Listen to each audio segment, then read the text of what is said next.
बोलिए श्री सद्गुरु महाराज जी की जय। सच्चे दरबार की जय। उमापति महादेव की जय। श्री कृष्ण बलदेव की जय। प्रिय भगवत प्रेमियों, हमेशा की तरह आज भी प्रभु चरणों में बैठ करके सत्संग विचारों का आनंद आप हम सब ले रहे हैं। भाइयों बहनों, गुरु की कृपा, गुरु की दया अनंत है और गुरु के साथ जो शिष्य का रिश्ता है वो जन्मों जन्मों का है। भगवान कृष्ण अर्जुन को कहते हैं कि अर्जुन, तेरे मेरे कई जन्म हुए, हर जन्म में तू भी था, हर जन्म में मैं भी था। तू विस्मृत कर चुका है, भूल चुका है, मैं हमेशा याद रखता हूं। भाइयों बहनों, भगवान कृष्ण जो अर्जुन को ये बात कह रहे हैं, यही बात गुरुदेव हमेशा अपने शिष्यों से कहते रहे हैं। गुरु महाराज जी हमेशा हम लोगों को ये बात कहते थे कि देखो, गुरु का रिश्ता कोई आपका इसी जन्म का नहीं है, आपको हम जन्मों जन्मों से जानते हैं और तब से हम आप पे नज़र रखे हुए, न जाने आप किन किन योनियों में भटक रहे थे, तब से हम आप सब पे नज़र लगा के रखे हैं और मौके का इंतज़ार कर रहे थे कि कब आप मनुष्य योनि धारण करें और मैं आपको अपने पास बुलाऊं। ये गुरु का प्रेम है जो जन्मों जन्मों का है एक शिष्य के लिए, अपने भक्त के लिए। गुरु करुणा का सागर है, गुरु करुणा करना चाहता है, गुरु दया करना चाहता है, गुरु हर एक का उद्धार करना चाहता है। देखे छोटा बड़ा न देखे, दीनहीन न अपराधी, वो तो देखे सबके आंखों में श्रद्धा का पानी। सबको अपने गले लगाने आया है, सतगुर हमको पार लगाने आया है। वो तो पार लगाने आया है, सबको प्यार करता है, सबको पार लगाना चाहता है, भव सागर से बाहर निकालना चाहता है, भव सिंधु तरवाना चाहता है। इसलिए उसका हर एक प्रयास, सतगुरु का हर एक प्रयास शिष्य की भलाई के लिए, शिष्य के कल्याण के लिए हुआ करता है। परंतु शिष्य इस बात को समझ ले, जान ले और इस बात को जान करके वो इस भक्ति के पथ पे सदैव चलने का अगर कृत संकल्प हो जाए, दृढ़ संकल्प अगर वो धारण कर ले, तो भाइयों बहनों, भक्ति के पथ से, गुरु के इस पथ से किसी भी भक्त को कोई भी विपदा, आपदा उसे विचलित नहीं कर सकती। क्योंकि गुरु के इस तपस्या वाले मार्ग पे हमेशा आपको चलते रहने का प्रयास करना पड़ेगा, बढ़ते रहने का प्रयास करने का। हमेशा गुरु के पथ पे आपको आगे बढ़ना पड़ेगा, हमेशा आपको निरंतर चलते रहना पड़ेगा, निरंतर भक्ति साधना की आपको आवश्यकता पड़ेगी, नित्य सत्संग श्रवण करना पड़ेगा, नित्य आपको साधना करनी पड़ेगी, नित्य सेवा का नए नए अवसर आपको बनाने होंगे। गुरु की कृपा से ये सब सुलभ भी हो जाता है, ये गुरु की कृपा से ही प्राप्त हो पाता है। इसलिए भाइयों बहनों, गुरु के इस कठिन मार्ग पे, जो सरल भी है और कठिन भी है, कठिन आप अपने आप से बनाते हैं, सरल अपने आप से ही है। भगवान कृष्ण अर्जुन को कहते हैं कि सुसुखम, सब सुख देने कर्तव्य यूयम, कि करने में बड़ा आसान है, वेरी इजी टू डू, बहुत आसान है भक्ति, लेकिन हम अपने ही मन के कारण इसको कठिन बना लिया करते हैं।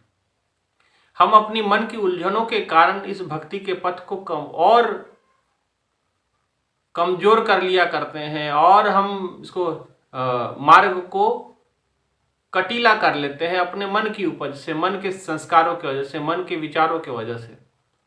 इसलिए हमें अपने मन के विचारों से बाहर निकलना होगा और शास्त्र सम्मत तरीके से हमें आगे बढ़ना होगा। हमें ग्रंथों के आधार पे जो हमारे महापुरुष हुए हैं, हमारे पौराणिक महापुरुष हुए हैं, जिनको हम अपना आदर्श मानते हैं, उनके जीवनचर्या को देखना होगा, उनके दैनिक जीवन को देखना होगा, उनके जीवन से हमें सीख लेनी होगी कि वो कैसे भक्ति मार्ग पे चले और उन्हीं का अनुसरण करते हुए हमें भी इस भक्ति के पथ पे बढ़ना पड़ेगा। भक्ति का पथ कठिन है, कामी क्रोधी लालची इनसे भक्ति ना होए, भक्ति करे कोई सूरमा जात वर्ण कुल खोए। बहुत कुछ गंवाना पड़ता है भक्ति के लिए।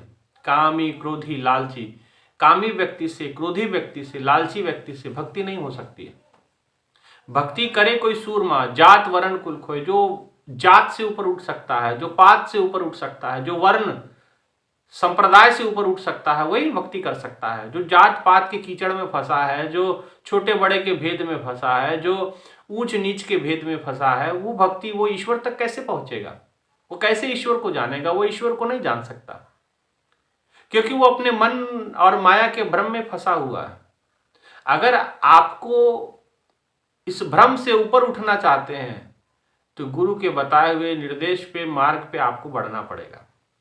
जैसे भगवान कृष्ण अर्जुन को कहते हैं कि अर्जुन, जो तू ये धारणाओं में बंधा हुआ है, सर्वधर्मानी परित्यज्य मामेकम शरणं व्रज, कि जो सर्वधर्मानी का मतलब यहां हो गया कि धर्म के नाम पे जो तुमने अपने मन में विचार बना रखे हैं, या अपने मन में यूं कहें कि धारणाएं बना रखी हैं, और उन धारणाओं को त्याज्य कर दे, त्याग कर दे।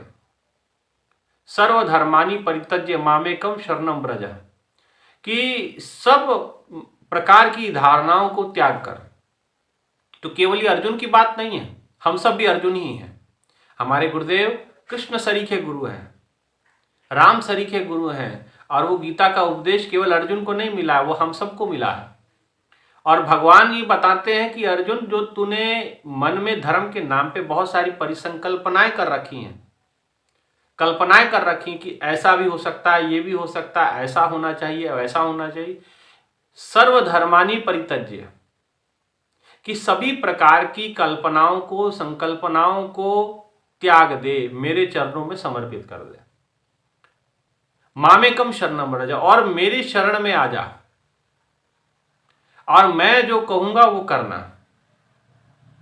तो आप अपने जीवन की सद्गति को प्राप्त कर जाओगे।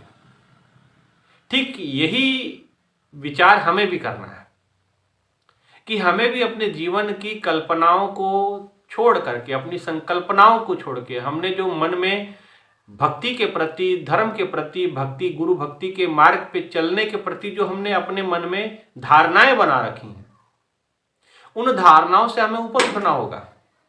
उन धारणाओं से हमें ऊपर उठ करके इस भक्ति के मार्ग पे चलना होगा। अगर हम इस भक्ति के मार्ग पे चल पाए, हम इस भक्ति के पथ पे अगर आगे बढ़ना चाहते हैं, तो हमें नित्य निरंतर अपने कल्पनाओं को त्याग कर, अपने विचारों को त्याग कर, और गुरु के विचारों का अनुसरण करते हुए में आगे बढ़ना होगा।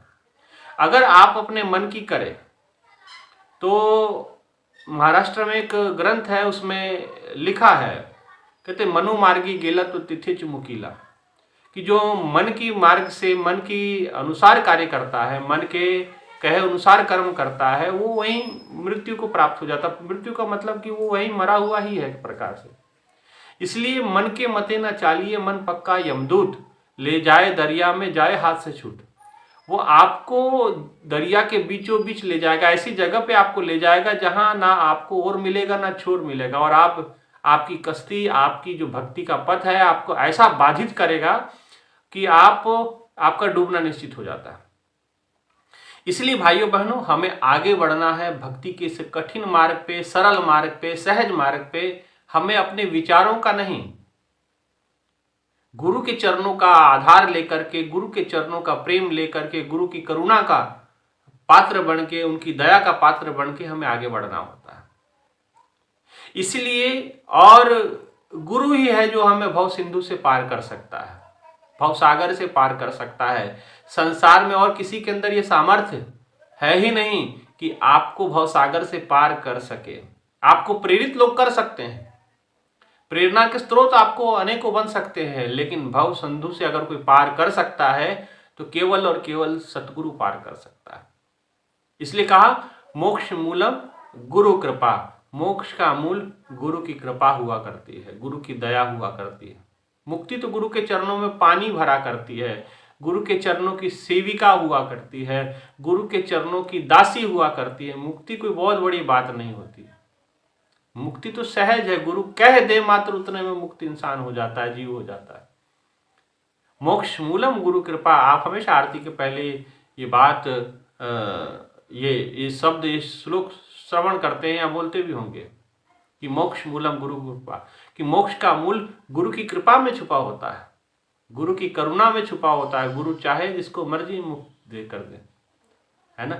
इसलिए भाइयों बहनों, हमें प्रयास मुक्ति का नहीं करना है, हमें प्रयास गुरु को प्रसन्न करने का करना है। हमें प्रयास, इसीलिए भक्तों ने जो प्रयास किए वो गुरु की प्रसन्नता के लिए किए।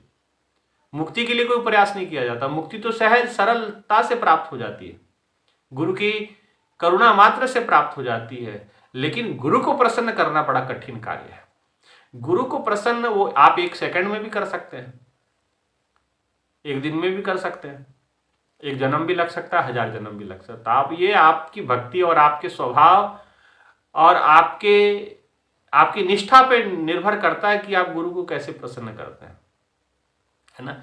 इसलिए और गुरु जो रिझता है, आपकी सेवा पे रिश्ता है, आपके भाव पे रिश्ता है, क्योंकि पैसे का वो भूखा नहीं है। मुझे अच्छी तरह याद है, बहुत समय पूर्व एक गांव में मेरी सेवा थी, महाराज जी की कृपा से उस गांव में एक साधना शिविर रखा गया था। पहले तो साधना शिविर का आयोजन हुआ करता था, अब मुझे पता नहीं कि अब काफ़ी समय हो गया ऐसे आयोजन नहीं हुए।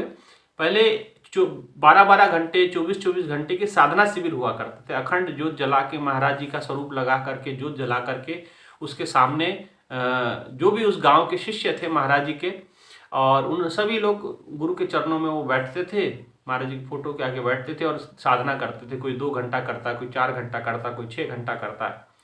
तो सुबह 6 बजे वो साधना प्रारंभ होती थी, शाम को 6 बजे, मतलब 6 बजे से 6 बजे तक वो शेड्यूल होता था, और कोई ना कोई वहाँ बैठा जरूर रहेगा।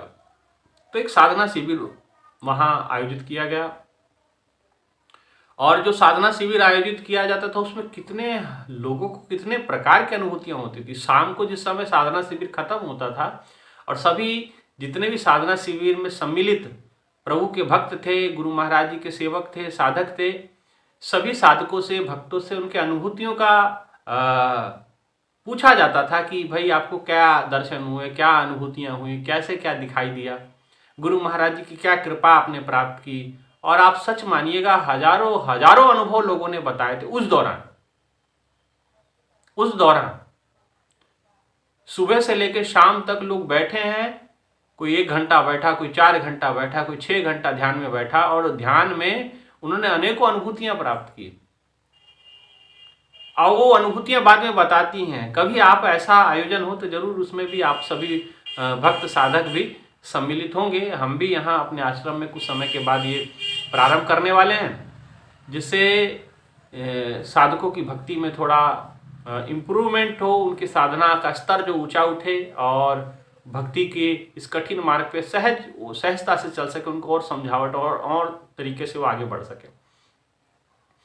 तो मैंने, एक माता जी ने मेरे से बताया, मैंने पूछा माता आप साधना की है आपने 2 घंटा 3 घंटा जो भी वो बैठी थी, तो मैंने पूछा कि माता आपको इस साधना शिविर के अंदर क्या अनुभूति हुई, क्या अनुभूत आपने किया, क्या दर्शन आपको गुरु महाराज जी की कृपा से प्राप्त हुआ। आप जानते हैं कि जब साधना करते हैं साधक तो कितनी प्रकार की अनुभूतियां गुरु महाराज जी साधना के भीतर करवाते हैं।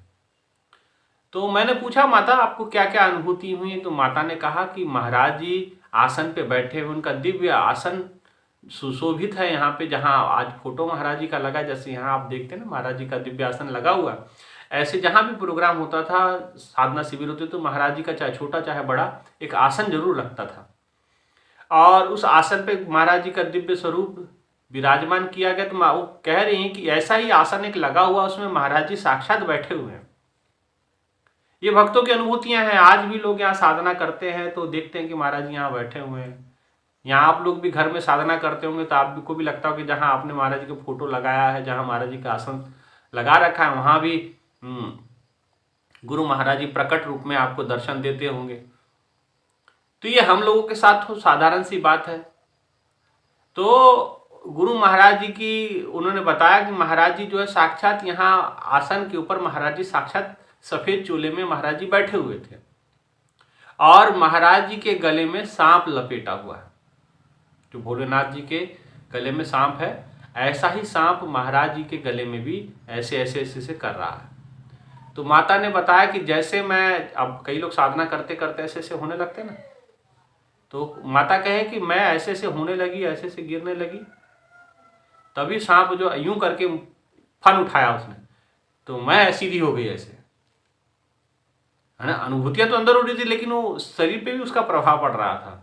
तो इस प्रकार की अच्छी अच्छी अनुभूतियां उन्होंने बताई। तो एक अनुभूति उन्होंने बताई, एक माता ने अनुभूति बताई कि स्वामी जी, बात यह है कि जब महाराज जी यहाँ, जब मैं साधना करी तो महाराज जी यहाँ बैठे हुए थे, तो और जैसे लोग आप लोग आते हैं तो गुरु महाराज जी के चरणों में कुछ ना कुछ चढ़ा देते हैं ना, तो महाराज जी के चरणों में उस समय भी कुछ लोगों ने कुछ अपने भाव रूपी पुष्प, कुछ धन के रूप में, पुष्प के रूप में कुछ रखे हुए थे।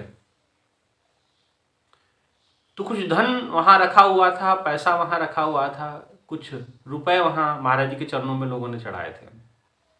अब महाराज जी ने उस साधक माता को कहा कि आप मेरे चरणों में देख रही हो? तो माता ने कहा हाँ महाराज जी, आपके चरणों में ना पुष्प रखे हुए हैं, धन रखा हुआ है, पैसा लोगों ने चढ़ाया वो रखा हुआ है।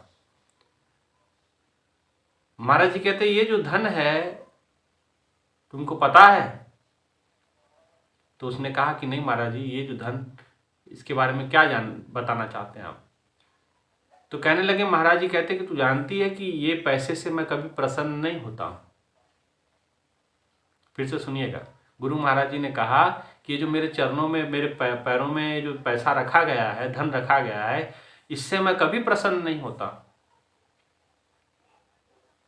और कभी मन में ये बात नहीं आने देना है कि आपके पास धन नहीं है। आप जानते हैं जिस जगह पे वो मुझे तो अच्छी तरह याद है, जिस जगह पे वो साधना शिविर था वो बड़ा गरीब तबका था, तो कुछ पैसा तो लोग नहीं चढ़ाते, लेकिन कुछ लोगों ने चढ़ाया था।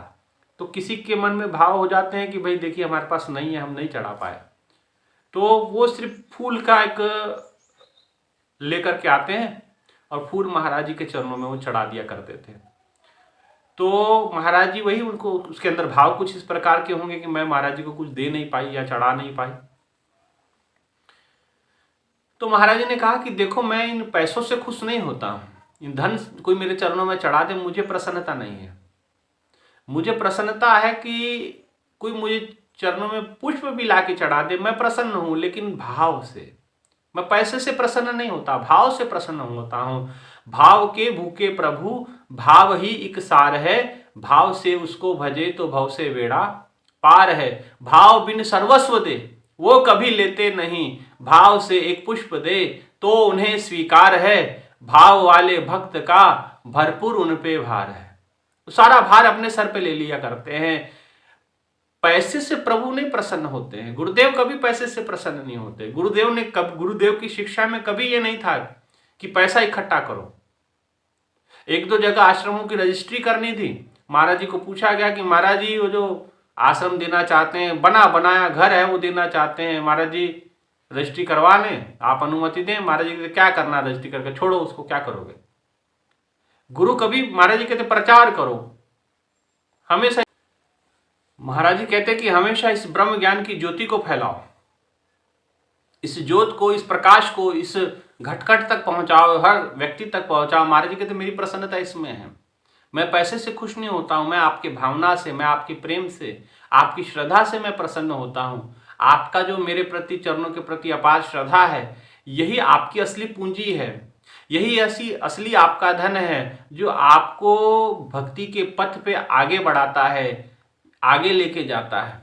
इसलिए भाइयों बहनों, इस साधना शिविर के अंदर अनेकों ऐसी बातें हमें पता चलती थी, अनेकों अनुभूतियां ऐसी होती थी, अनेकों लोगों को ऐसे अनुभव हुआ करते थे, और जो अनुभव बाद में वो शेयर करते थे शाम को, तो बड़ा आत्मा प्रसन्न हो जाती थी कि भाई क्या बात है, क्या गुरु जी ने, वाह गुरु वाली बात हो जाती थी कि क्या महाराज जी आपकी लीला, आशु बाबा तेरी महिमा, क्या जाने ये संसारा, तू है जग का रखवारा। वाकई तू जग का रखवारा है, तेरी महिमा कोई जान नहीं पाएगा। गुरु महिमा अनंत, अनंत किया उपकार, लोचन अनंत उघाड़िया, अनंत दिखावनहार। उसकी महिमा अनंत है, उसकी शक्ति अनंत है। देखने के लिए आदमी जैसा नजर आता, देखने के लिए इंसान की तरह दिखते हैं, इंसान की तरह खेल करते हैं, लेकिन इंसान के लिबास में रहते हुए भी साक्षात नारायण की है। लेकिन ये उसी के हृदय में ये बात रहस्य उजागर हो सकती है जो भक्त उनको भीतर से जानता हो, बाहर से नहीं।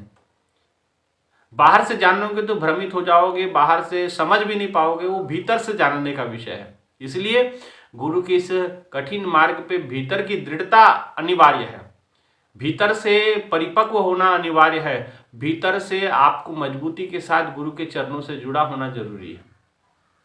इसलिए भाइयों बहनों, आप भीतर से अपने आप को मजबूत करें और ज़्यादा से ज़्यादा साधना करें, ज़्यादा से ज़्यादा आप आगे बढ़ कर के इस भक्ति के पथ पे आप अग्रसर हों, गुरु के प्रचार प्रसार में आप संलग्न हों, गुरु के मुख बने, आप गुरु का प्रचार प्रसार करें, ब्रह्म ज्ञान को फैलाएं।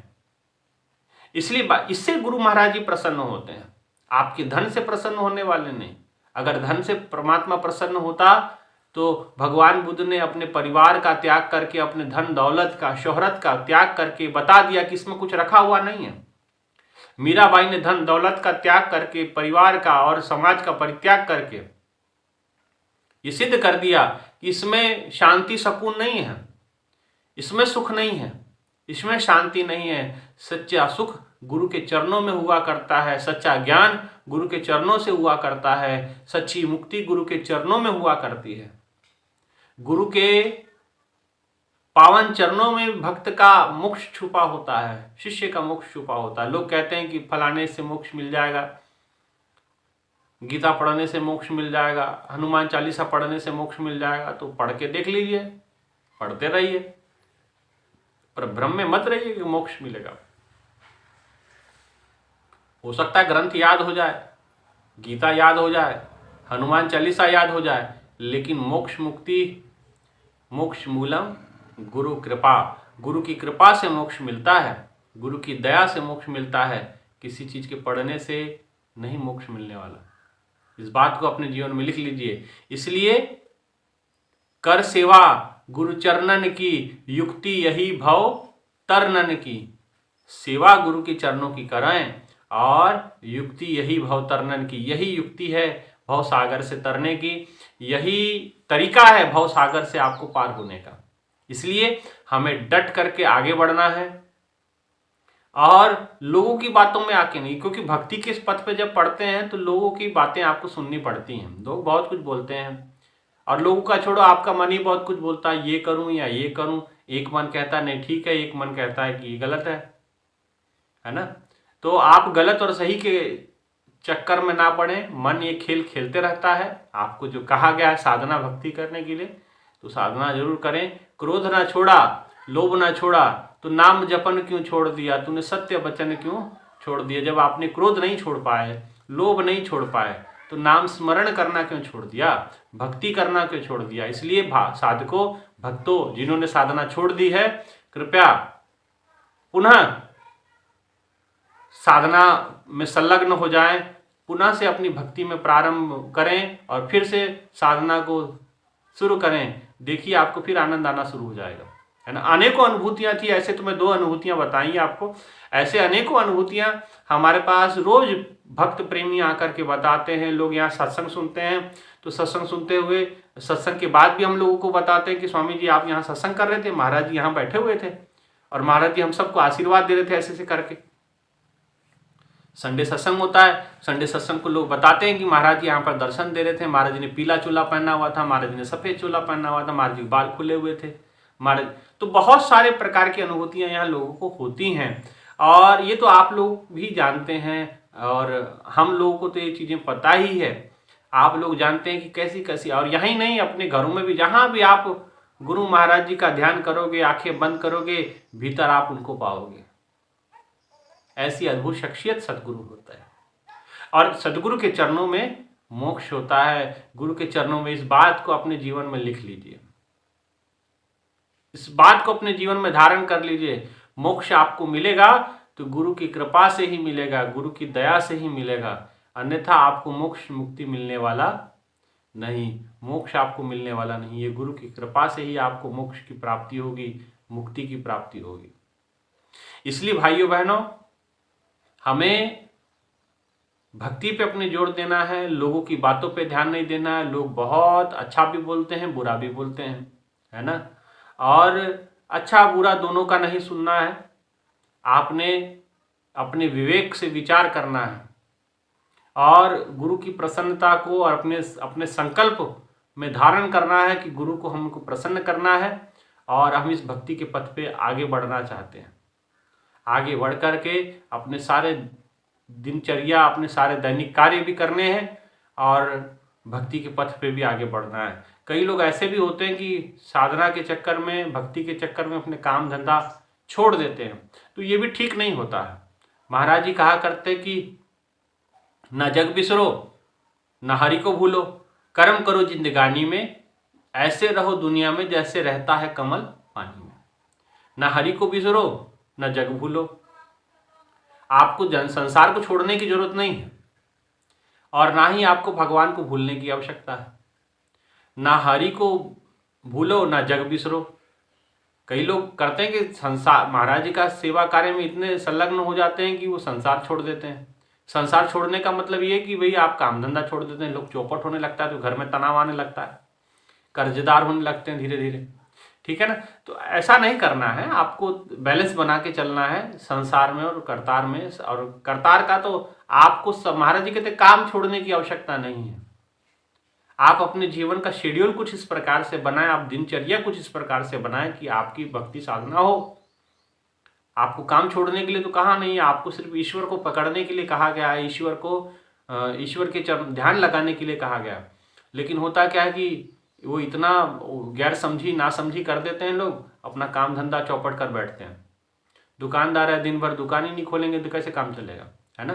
तो आपको अपने जीवन का शेड्यूल कुछ इस प्रकार से बनाना है कि आपको सुबह का समय, शाम का समय या रात को सोते समय आप जरूर साधना करके जरूर सोएं। सुबह साधना करें उठ करके, और जब साधना करेंगे आप, शेड्यूल बन जाएगा तो, और दिन भर आप अपने कार्य करें। जब शाम का समय फ्री हो जाए तो आश्रमों में आके सेवा करें। ऐसे नहीं होता है। लेकिन आप पूरा सब कुछ छोड़ छाड़ देंगे तो फिर आपके घर के पीछे जो जिम्मेदारी है घर के ऊपर, वो आपको धीरे धीरे दबाना शुरू करेगी और एक समय ऐसा आएगा कि आप पे बहुत सारा कर्जा हो जाएगा। और फिर जो है आप ऐसे, मैंने कई प्रेमियों से ये बातें चीज़ें सुनी है तो मैंने सोचा कि मैं ये सब बातें आप तक बताऊं। तो फिर क्या होता है कि फिर तनाव आने लगता है घर में, परिवार में। बच्चे तो बड़े हो ही रहे हैं, सबकी जिम्मेदारियां निभानी है ना। इसीलिए आप अपने जीवनचर्या कुछ इस प्रकार से बनाएं, किसी को छोड़ने की आवश्यकता नहीं होती कुछ भी। आप जिस जगह पे हैं, जैसे हैं, प्रभु को प्रिय हैं, गुरु को हर जीव प्रिय है, गुरु को हर शिष्य प्रिय है, चाहे अच्छा है, भरा है, भोला है। एक व्यक्ति आए थे अभी थोड़ी देर पहले यहाँ आश्रम में मिलने के लिए, जिसके कारण मैं थोड़ा लेट हो गया सब वीडियो बनाने में। तो इसी प्रकार से वो चर्चा कर रहे थे कि एक उत्तम शिष्य होते हैं, एक सर्वोत्तम शिष्य होते हैं, एक मध्यम शिष्य होते हैं, एक निकृष्ट शिष्य होते हैं। मैंने कहा महाराज, गुरु के लिए क्या निकृष्ट और क्या उत्कृष्ट,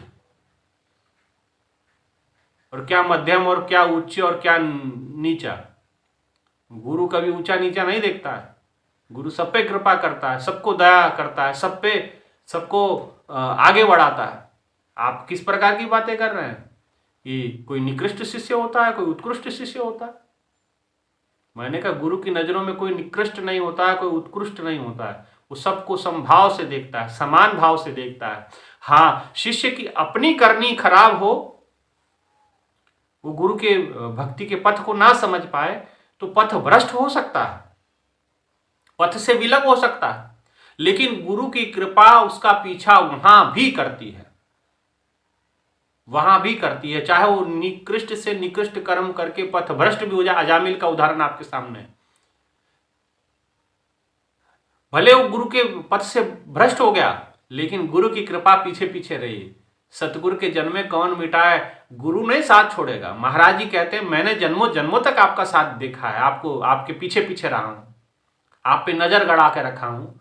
तो कैसे उत्कृष्ट और कहे निकृष्ट? निकृष्ट उत्कृष्ट तो हमारे कर्म है, हमारी सोच है, हमारी समझ है।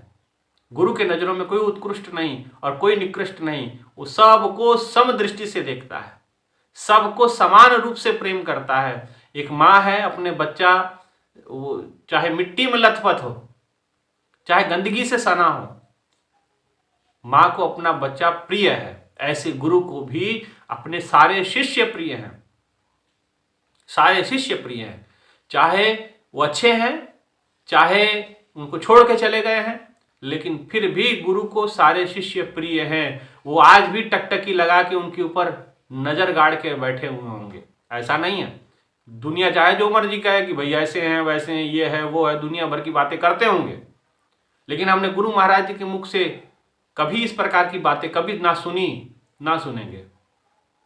महाराज जी तो उन सब लोगों को भी याद करते थे जो आश्रम छोड़ के कभी जा चुके थे महाराज जी के रहते रहते। उन लोगों को भी महाराज जी याद करते थे कि महाराज जी कहते थे कि वो व्यक्ति था, वो बहुत प्रचार करता था, लेकिन एक जरा सी नादानी से वो चला गया। महाराज जी को ये भी पछतावा होता था, महाराज जी ये भी कहा करते थे कि महाराज जी कहते मैं मार पीट के उसको रख लेता तो ठीक है रहता। तो गुरु आज भी उनसे प्रेम, ये क्या था? ये गुरु का प्रेम था उन लोगों के प्रति। वो हम लोग को तो, हमको तो प्रेम करते ही है महाराज जी, लेकिन जो पथ से जा चुके हैं, जो मार्ग से भटक चुके हैं, जिन्होंने कोई और रास्ता इख्तियार कर लिया, गुरु उनसे भी प्रेम करता है। इस जन्म में नहीं, अगले जन्म में लेके आएगा। ये अनंत का रास्ता है। महाराज जी कहते ज्ञान हमारा अखंड है, ये खंडित नहीं होने वाला। समय आएगा, फलीभूत हो जाएगा, अंकुरित हो जाएगा। तो इसलिए आप चिंता उनकी मत करिए, उसकी चिंता करने के लिए गुरुदेव बैठे हुए हैं।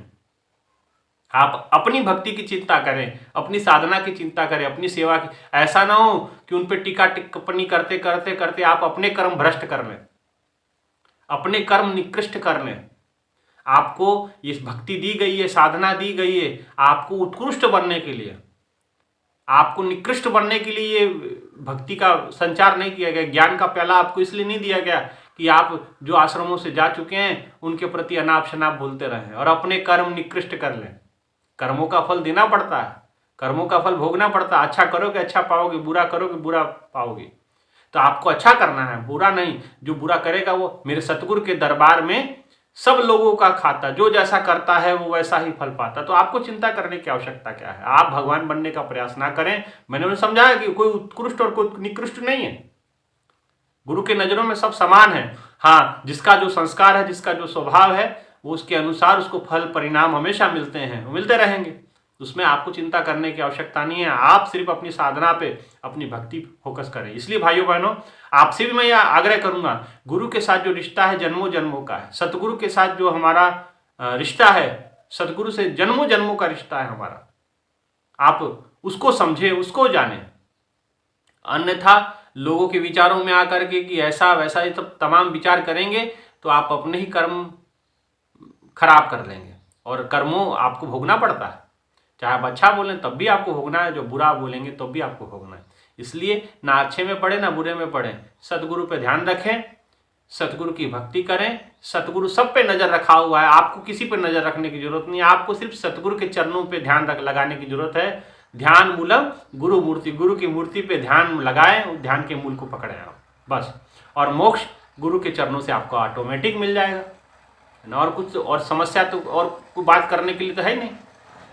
ध्यान गुरु की मूर्ति का करना है, ध्यान मूलम गुरु मूर्ति, और पूजा मूलम गुरुपदम, गुरु के चरणों की पूजा करनी है।